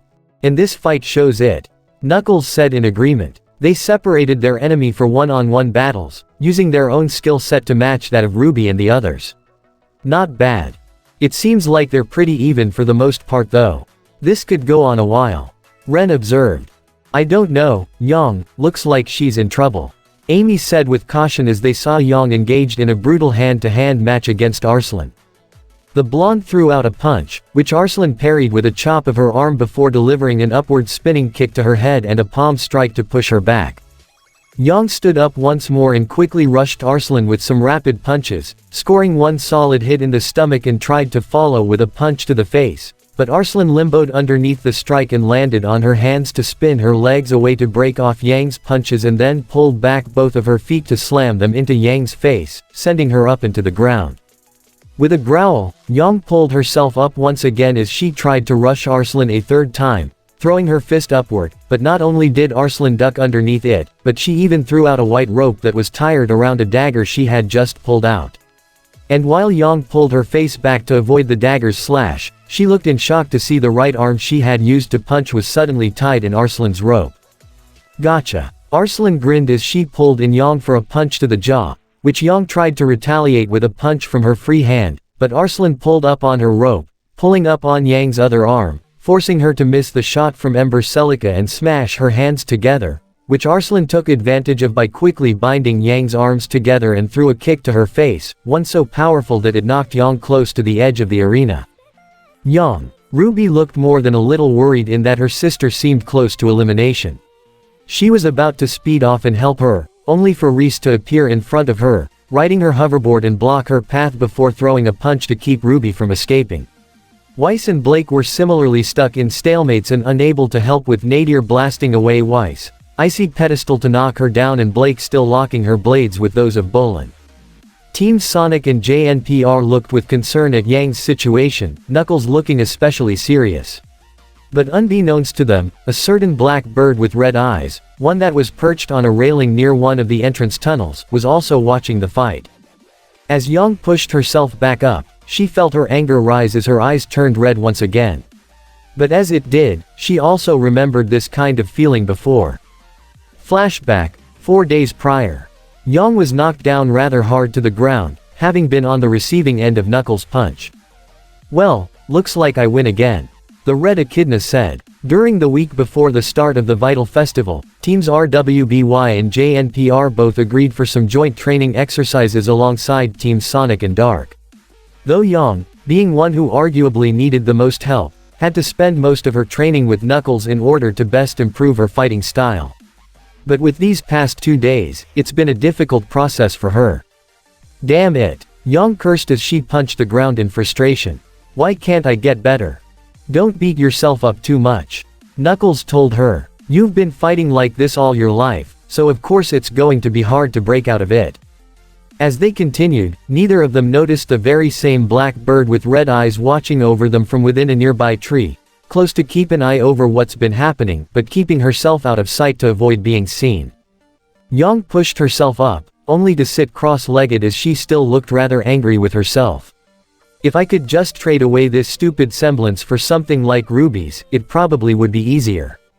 Does it really bother you that much? To admit you might have made a mistake? Knuckles asked with concern before sighing. He knew this was going to be a difficult process in helping Yang. Her temper and stubbornness definitely made his work more cut out for him, but he was ready to take this challenge as he knew that stubbornness all too well. Look, Yang, you have an impressive ability. You can take the damage your enemy throws at you and use it to your advantage. But I thought that was the point of this training, to get me to stop using my crappy semblance. Yang said. I never said your semblance was bad, just that you need to find a way to use it differently. He reminded. For example, whenever you're in a fight, you always try to use that gathered energy for an explosive finisher, right? Well, what happens if you don't end up using it? What do you mean? She asked. Yang, whenever you're in a fight, you're going to take damage, it's unavoidable. Knuckles explained. Even someone as fast as Sonic can't avoid that. But you have the ability to absorb that damage and make yourself stronger. What if though, you're able to beat your opponent without using all that gathered energy? You win the fight, but all that energy you have is still stored inside. Does it all fade away with time, or will it stay in there until it's used even days later? The blonde seemed to understand what Knuckles was saying, and yet, it caused her to look in surprise as she honestly never thought about that. She'd always used all that energy in the fight she was in. She never even considered the idea of storing it afterwards, or what would happen if she didn't use it, whether it would fade away or not. And, does it all have to be used at once? Knuckles went on. Maybe you can somehow break it in half or use only portions of it. He saw the look of confusion on her face and tried to find a way to explain it in a way she could understand. Think like how you drive your motorcycle. Do you use up all that fuel at once? Do you go at high speeds the entire time you're driving? No, of course not. Yang replied. So when do you have to slow down? Knuckles asked. Well, I gotta slow down when I turn. She answered. Why? He asked again. Because if I keep going fast when I'm turning, I'll lose control. I'll crash and burn. Yang replied. Exactly. Knuckles said, causing Yang's eyes to widen. Let's try thinking of your semblance like that. All that gathered energy you get. Think of it like fuel in your tank. Don't use all your fuel at once, use only what you need for one ride, that way you have some in reserve for next time. And if it's true that your leftover energy can be stored in reserve even after the fight, not only will your aura recover and you already have a source of power to call on and use, you may even have the means to develop your own internal reservoir of energy that you can steadily build up with each fight, so you won't have to let yourself take damage with each fight to fuel up. Yang's eyes slowly widened as she let all that sink in. In that one moment, they had found out two different ways her semblance can be used. The first is to use it only in portions and not all at once. The second was to store up any remaining energy and build up an internal reservoir to use without letting her aura take damage. And does it all have to be used when attacking? It seemed like Knuckles wasn't done yet. Can't you use it for defense? Defense? Yang questioned. Your body gets stronger when you use up all that gathered energy to fight back, right? Knuckles recalled. How about instead of going on the offense, you use that energy to ground yourself? Make yourself into a rock and create a wall to make it hard for your opponent to break through. This way, not only do you defend yourself, but you may even absorb the damage from that same attack and still add more fuel to yourself. Maybe it might even strengthen your aura. 3. That was now 3 ways she could use her semblance differently. Yang had always been fine with how she used her semblance in the past, that she never even considered using it differently. But after a recent humbling during their battles against Merlot's mutants and Mimic, as well as some teachings from Knuckles, she never even realized just how much potential she really had. Listen to me, Yang, I understand how you feel. Knuckles said. Do you? She asked in a tone that seemed to mix skepticism and curiosity. Yes. He continued as he walked over to her and squatted to be on equal level with her. You already know I spent my whole life on Angel Island. I lived alone on a floating island, cut off from the rest of the world, not knowing anything or anyone else. That's probably how Eggman was able to trick me so easily when we first met. But after meeting Sonic and Tails, I slowly came to realize that I could not stay on that island forever. I had to go out and see the rest of the world. I had to step outside my comfort zone, learn and experience new things, and believe me, it wasn't easy. I made more than my fair share of mistakes, I screwed up more than once, I got knocked down, I failed, and that's all going to happen to you even if you do manage to use your power differently. You're still going to mess up. You're going to fail. But you know what? That's alright. It's alright if you fail, just as long as you're willing to learn from that failure. If you do, you'll get stronger than you were yesterday. You'll get stronger here, he pointed to her arm, representing her physical strength. Here, he pointed to her head, illustrating her mental strength. And here, he pointed to her heart. But you gotta take that extra step and be willing to learn. The red echidna smiled as he put a hand on the blonde's shoulders, looking into her eyes as he could see them wavering. Just do your best. Keep an open mind. End flashback. Taking a moment to calm and focus herself, Yang stood up straight, even with her back towards the edge of the arena and her opponent directly in front of her. Ordinarily, she'd let her anger give her some adrenaline and try to rush her enemy with all that gathered energy she had stored up from this fight. But not this time. Clenching her fists, Yang tried to focus on her power as she remembered what she learned from Knuckles. Do my best and keep an open mind, huh? Oh, I can do that. Channel your power, but not all of it. Let's use about half of it, I'll work the math out later. She dug deep and activated about half the power she had stored up, which caused her hair to glow slightly. But unlike before where her hair would be set ablaze, this time it only glowed with some faint embers at the tips, not as strong as before, something that Knuckles noticed. Arslan had a feeling that her opponent was about to pull something and made her move to try and rush the blonde to knock her out before she could attack. Ground yourself. Be a rock. A wall. Yang crossed her arms like an X just as Arslan leapt forward to deliver a flying kick, her strongest attack yet. Her strike landed with explosive results, a shockwave blowing behind Yang. Only for the blonde huntress in training to not even budge an inch, much to the shock of Arslan. Even RWBY from a distance looked in surprise, as did many in Team JNPR from the stands, while Knuckles merely smiled. Yang opened her arms slightly to grin at the still shocked Arslan. Gotcha. She quickly swerved under and around, directly behind Arslan and pulled back her fist, still using half of her stored energy, and struck her in the back with enough force to send Arslan flying and crashing to the ground outside of the arena. Oh, that's a ring out for team leader, Arslan. Port commentated. Talk about turning the tables. Oobleck added. Yang felt her fists for a moment. I still got more than half of my energy stored up. The energy from that kick was still absorbed, and I think my aura got stronger when I dug myself in back there. She smirked. Looks like the knucklehead was onto something.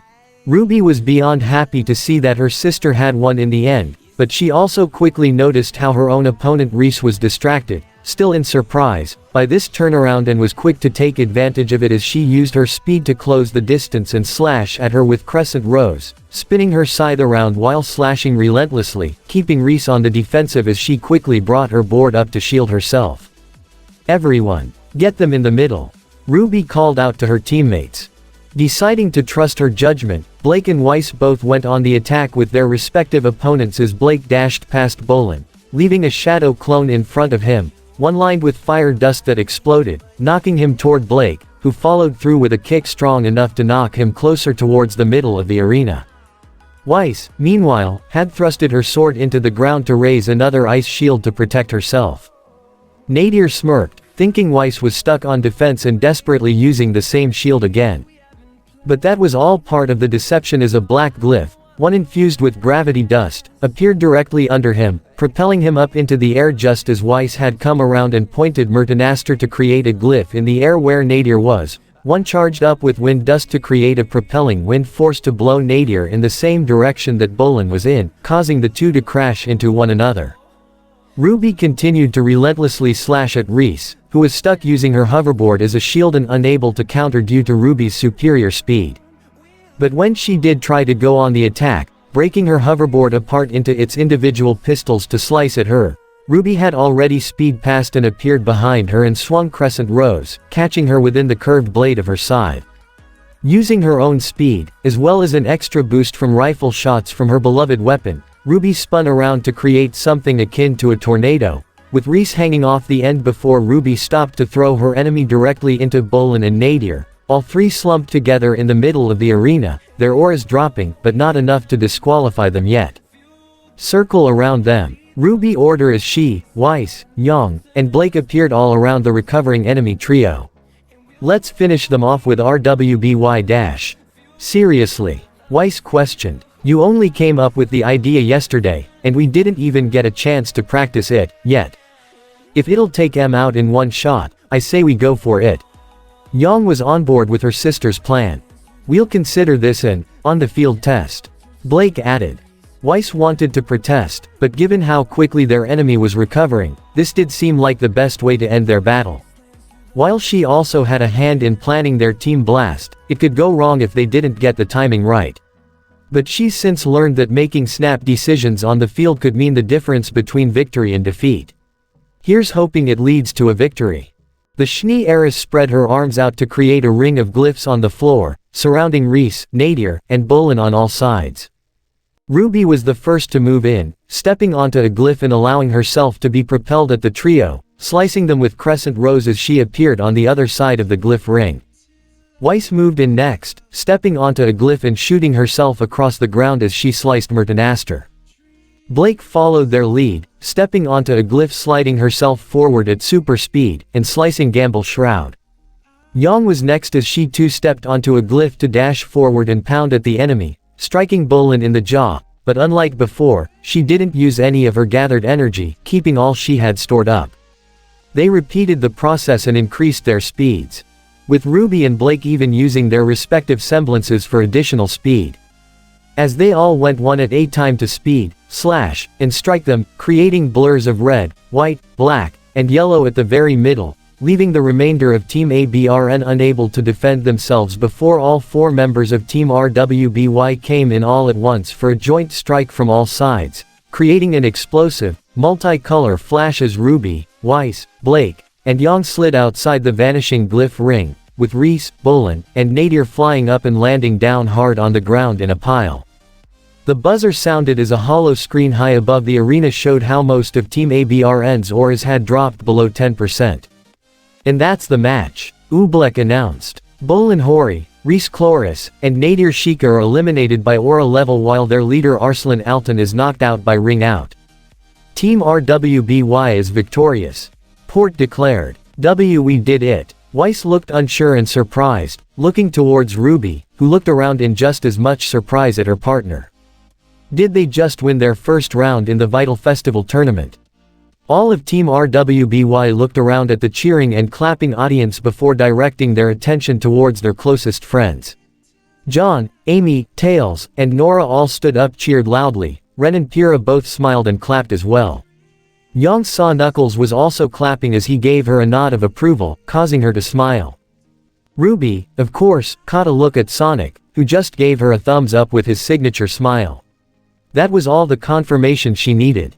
We did it. RWBY jumped as high as she could and cheered as loudly as she could, before landing back down and pulling all her teammates into a group hug.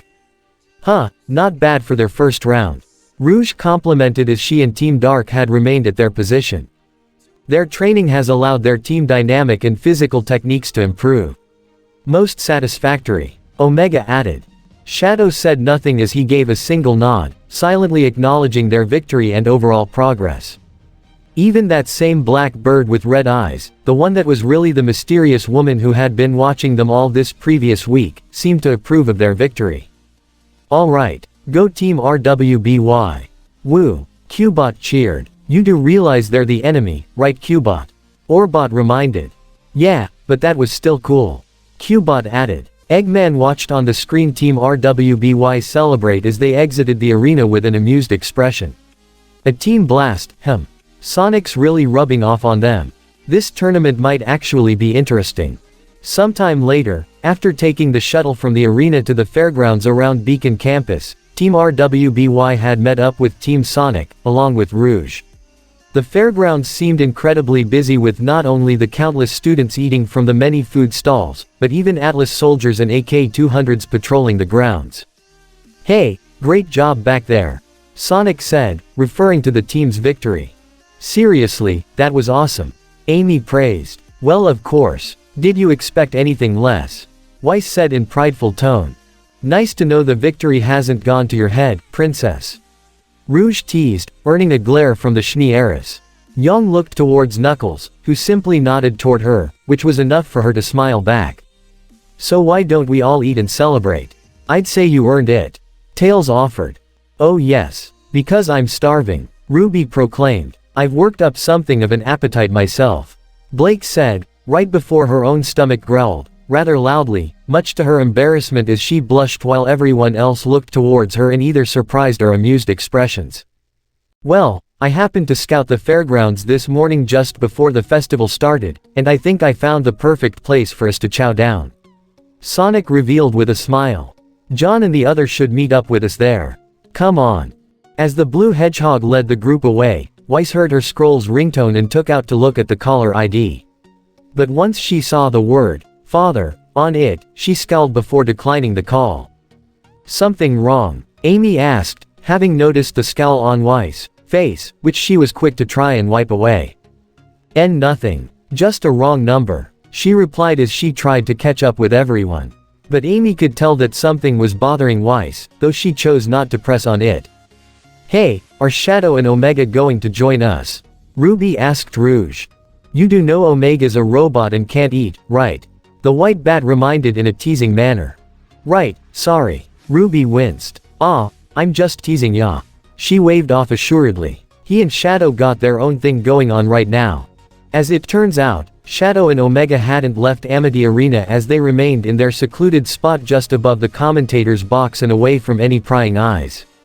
Shadow looked down to observe the ongoing fight between a group of Atlas students. One so-called student happened to be Penny, battling a team from Shade and appeared to be on the winning end. That Penny android was certainly strong, up to the point why Shadow had to wonder how nobody suspected she wasn't human given her own capabilities. Though he just assumed that it was thanks to special tools from Atlas, the most advanced kingdom on Remnant, and likely her semblance. That seemed like a reasonable excuse. Shadow. Omega got his attention. I have gone through the recordings of many of the previous fights and I believe I have potentially located the infiltrators. Show me, Shadow said immediately. A small camera appeared just under Omega's optics which lit up to show a holographic recording of two student teams battling each other, though it would better to describe it as a one-sided slaughter where one team completely dominated the other, up to the point it seemed like the winning team didn't even use their semblances. The team in question is identified as CEMM, they are reportedly third years from Haven Academy. Omega began. However, their leader, known as Cinder Autumn, matches the physicality of the intruder we encountered in the CCT alongside Metal Sonic. For emphasis, the footage paused as Omega zoomed in on the woman in question, who was in a kicking stance as she knocked down one of her opponents. Shadow got a good look at her. Her physical body, such as her height, hair color, and body shape, seemed very similar to the masked assailant from the tower. Though no semblance appeared to be used in the fight, likely a method to maintain her cover, it was the eyes that really sold it out. Those amber-colored eyes were the same underneath that domino mask from that night. It's her, the ultimate life form deduced. In addition, another member of this group, under the name of Mary Poppins, Omega noticed a skeptical look on Shadow's face at the mention of that name but went on regardless. Appears to be surrounded by a visual anomaly. How so? Shadow asked. Omega's camera shifted the pause footage to the image of the one identified as Mary Poppins, standing over a soon-to-be-defeated foe and began to explain. There is a visual distortion surrounding the female. Those who see within the visual spectrum see only what is directly in front of them. But if one looks beyond that, you will see past the distortion. Switching to ultraviolet. The light on Omega's camera turned a brief violet which showed an aura surrounding Mary Poppins, which began to clear away to reveal a certain young woman with pink and brown hair, her left eye being brown and her right eye being pink. That was the same woman with Torchwick in the industrial district. Shadow remembered. The very one that Rouge encountered on the train in Mountain Glen. Omega confirmed. According to her, this female possessed a semblance that could create visual illusions, though Rouge was able to overcome it due to her advanced hearing. And if her semblance creates visual illusions, it would be easy for her to infiltrate the academy. Shadow realized. That identifies 2 potential spies, but what about the rest of their team? Omega's camera brought up the paused images of the remaining 2. They are identified as Emerald Sustre and Mercury Black. No semblances appeared to be used in this battle, and the information on them is limited. They could either be spies as well, or ordinary students who are unaware of the true nature of their teammates, making them potential hostages. Shadow said. We need more information before we can move in, but we'll keep an eye on them. Should we inform our discovery to Sonic and the others? And what of teams RWBY and JNPR? Omega asked as his camera hid away. We'll talk to them all tonight when these days' matches end. Shadow answered. But for now, we keep this to ourselves. If Ozpin finds out about this, Ironwood will only make the situation worse with his hard-handed approach, and Ozpin would do what he could to keep us away from the situation and learning his true intentions. Acknowledged and agreed. Omega nodded. Finally, after so long, we have found it. Sonic began dramatically as he had led his friends towards a certain food stand. Chilladogs. At his proclaim, Tails, Knuckles, Amy, and Rouge all looked more amused than anything else, while Ruby seemed pretty excited for it. Yay! Chilladogs. The young silver-eyed girl cheered. I never tried one before, but I bet it's good. Then prepare to have your taste buds blown away. Sonic grinned. You're really that excited for a greasy sausage in a bun? Weiss questioned. Don't say it like that. Sonic cringed. She's probably more used to a rare steak or any other fancy dish she got in her mansion. Yang jabbed. That, and she probably doesn't want to get anything on her pretty white clothes. Rouge also jabbed. Don't worry, they come with napkins. Sonic said. Come on Weiss, let's give it a try. Ruby urged. You know the old saying, don't knock it till you try it. It wouldn't hurt to try something new. Blake added. But if you don't want to, Tails began. Alright, I'll give it a try. Weiss relented as they all sat down at the stand with Team Sonic, including Rouge, at the front, and Team RWBY on the right side of the stand. How many calories do you think is in this? You'll work it off, Amy said as the one who ran the stand, who also happened to be the owner of the local dust shop in downtown Vale, came up to take their orders. I'll take 3 chili dogs. Sonic said. Oh, I'll take 3, too. Ruby raised her hand. Just 2 for me. Knuckles said. I'll have 1, please. Tails requested. Give me 2. Yang ordered. Just 1 will be fine with me. Amy requested. Same for me. Rouge said. I'll have just 1, with extra napkins, and preferably with a fork and knife. Weiss requested. Do you have any fish sausages? Blake asked, to which the vendor nodded in confirmation. I'll take 2.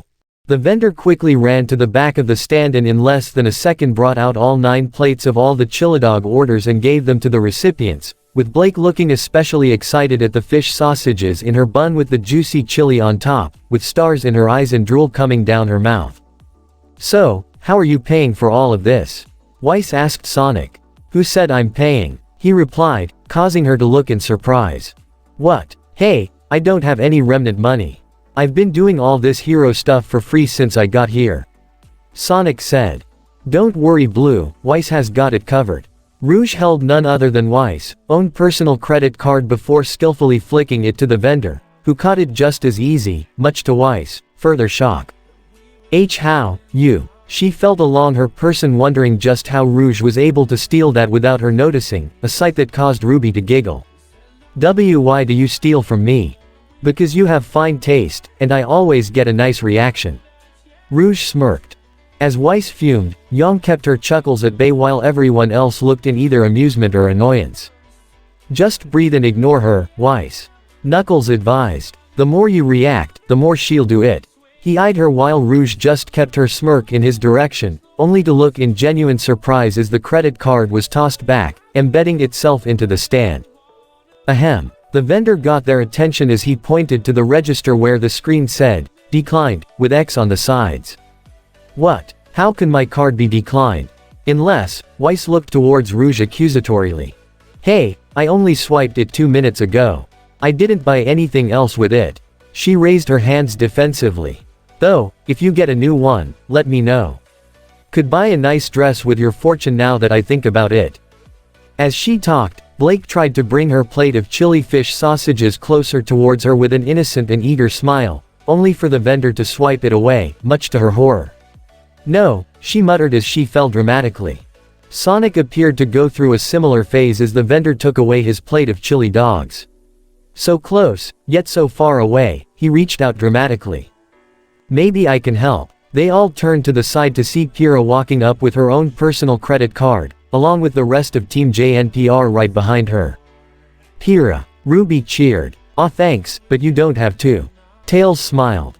Yes she could. Sonic and Blake both said at the same time. Well, who am I to deny friends in need, especially when some of them have earned it after that battle? Kira said. Mind if we join you? John requested. We were supposed to meet up here. By all means. Let's feast together. Amy smiled as John, Ren, Nora, and Kira all sat down at the free side of the stand with Kira handing the vendor her credit card. Sonic and Blake's dishes were returned, much to their delight, while chili dogs were delivered to the new arrivals. John and Kira each had 2, with the latter also eating it with a fork and knife, while Nora had 3 and Ren just had 1. As they feasted, RWBY made a satisfied moan in her mouth as she chewed and swallowed. Oh my gods, this is so good. Told ya. Sonic smirked as he sniffed the one in his hand before giving an over-the-top sigh of satisfaction. Oh, how I've missed you. He bit down into it and savored all the flavors, Blake doing the same with her fish sausages. Weiss, after putting a couple napkins in her collar, had used her fork and knife to cut off a piece of her chilidog and looked at the greasy food with skepticism before taking a bite. The minute it touched her tongue, her eyes widened as she tasted so many different flavors all at once. It was like fireworks had gone off in her taste buds. A smile soon formed on her face as she cut up another piece and devoured it, making happy moans as she tasted the delicious meal in her mouth. So, how's that? Sonic asked in a teasing manner. Weiss swallowed and gave a sigh to try and speak professionally. I'll admit, it's not bad. Looks like you hooked another one. Amy teased Sonic, who only shrugged. Tails chuckled, but he noticed John was trying to wipe off a good portion of his chili from his hot dogs. Something wrong, John? You don't like it? No, it's fine. I just can't eat too much chili. John confessed embarrassingly. It makes me gassy. Oh, does anybody have a lighter on them? Nora asked excitedly. Why? Knuckles asked. So, if John farts during our match, we can light it on fire and make him into a flamethrower. Nora declared. Nora, we're trying to eat here. Ren chastised. Come on, that's only in cartoons. It's not a real thing. Yang brushed off. Actually, it is. Tails pointed out. Wait, seriously? Yang looked in genuine surprise. Yeah, even odorless flatulence can contain traces of methane, along with oxygen, hydrogen, nitrogen, and carbon dioxide, all of which are flammable, Tails explained. Tails, please, Weiss exclaimed. As Ren said, we are trying to eat. But it's unsafe, so I would not recommend it. Tails said to Nora and John. Aw man. Nora sulked while John looked relieved. Kira decided to change the subject as she spoke next. So, who among you is advancing to the doubles round? Oh Weiss, definitely. RWBY answered. She's without a doubt, the most skilled on our team. Thank you, RWBY. Weiss smiled smugly with confidence. Except when it comes to the subtle stuff. Rouge said as she revealed she had Mertenaster in her hand, much to Weiss' shock and anger 2 seconds later before Rouge tossed it back. We'll also need our strongest gal out there. RWBY said with a grin. What do you think, Yang? You up for doing it? A part of her wanted to say, yes, without hesitation. But thinking back on everything and how she's been training to try and break out of her old habits, and how hard it's been. Maybe she wouldn't be the best choice. If it's alright with you RWBY, I think you're going to want to somebody else. That took not only RWBY, but also Weiss, Blake, and most of Team JNPR by surprise. Even Sonic, Tails, and Amy didn't expect to hear that. Rouge only raised a curious eyebrow while Knuckles just had a serious look on his face. Yang. RWBY honestly had no idea what to say to that. Sure, I'm probably the strongest, but I'm not the best. Yang tried to explain it as best as she could. You all know that I need to do better. What I've done for years, it's not enough. I've built everything up on a pretty crappy foundation, so I think I need to start over. Work on everything from the ground up. So, I don't think I'm the best choice for the doubles round. But Yang, you're the best short-ranged fighter on our team. Blake told her partner. And you did eliminate one of our opponents on your own that last round. Honestly, I just got lucky. Yang replied. The edge of the ring was right behind me, and I only just did what I thought Knuckles would do. If anything had gone wrong, I would have been knocked out. She looked towards Knuckles specifically. I've only just figured out what direction I need to go in, so I don't think I'm ready. While Knuckles was glad to see that Yang was not only acknowledging her flaws, but even showing a case of personal humility, the unspoken and arguably most important lesson of any warrior, it also felt like she was being hard on herself. No doubt her encounter with Mimic still had an impact on her.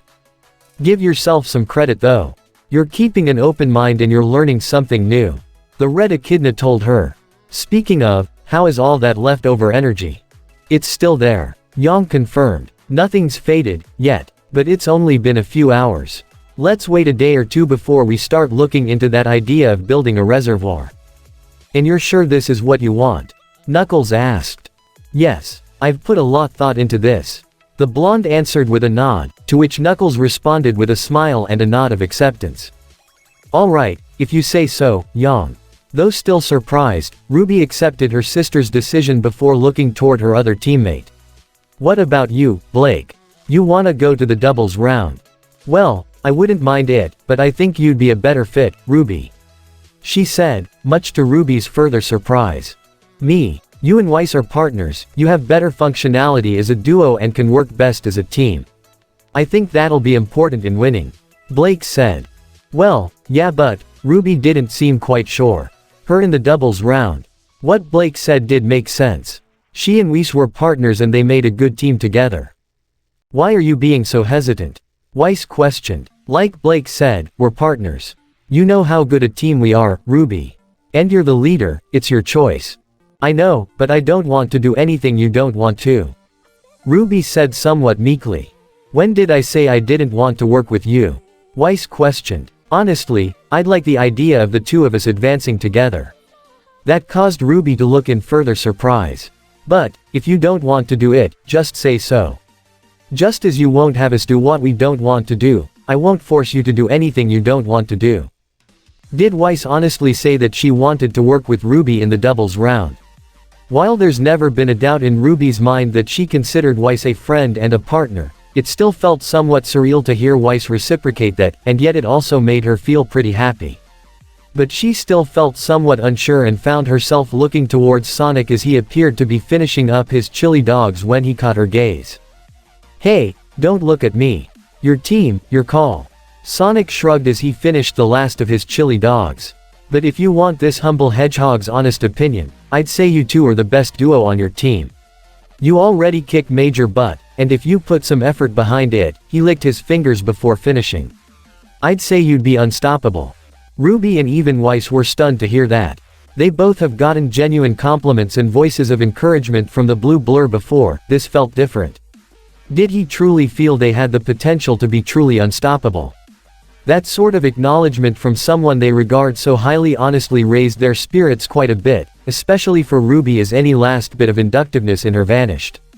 Yeah, let's do it. Let's be an unstoppable duo. Ruby declared with a smile as she offered Weiss her hand. Partner.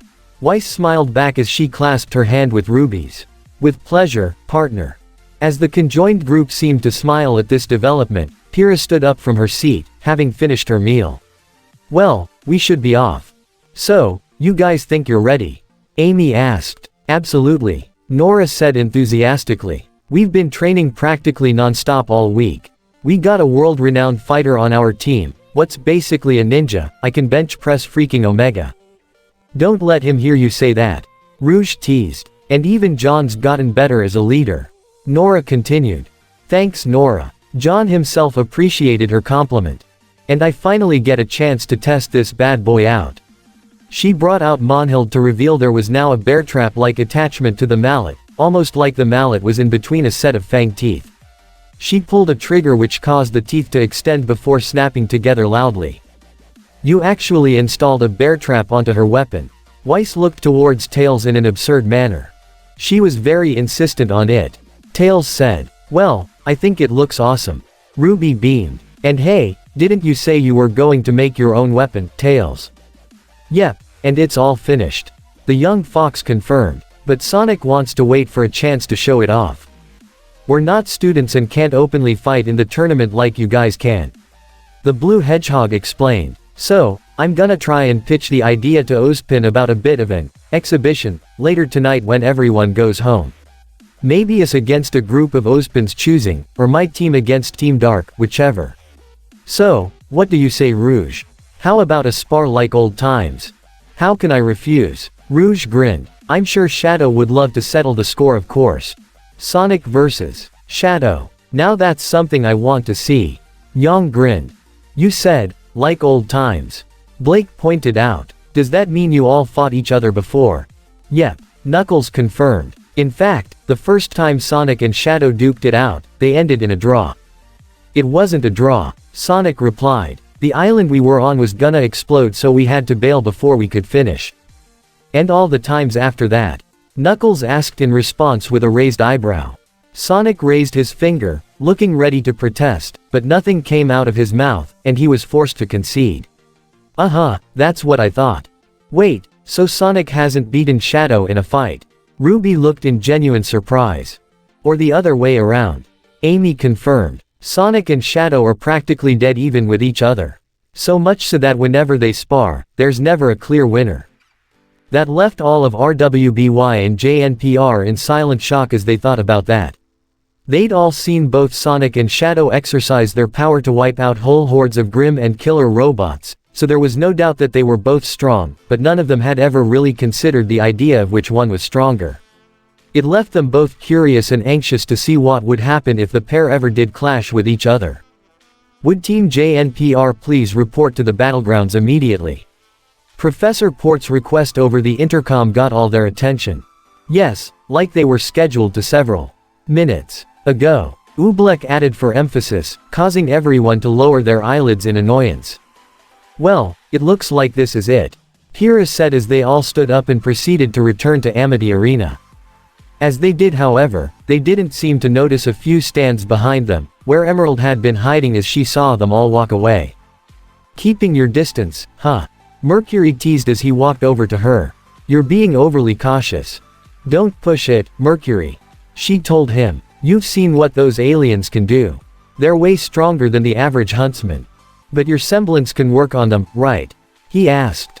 Yeah, I tested it just now, mostly on the blue hedgehog and that flying rat. They didn't even notice I was right behind them, even with those fancy ears of hers. I was practically invisible. Emerald confirmed, having used her semblance to get in close and overhear their conversation. Then we should be fine. Don't get your pants in a bunch, Em. Mercury brushed off, earning a slight glare from her. So, did you at least get what they want? It's the brat and the heiress. Emerald reported. Alright, at least now we know who we're working with. Mercury said as they went their own way.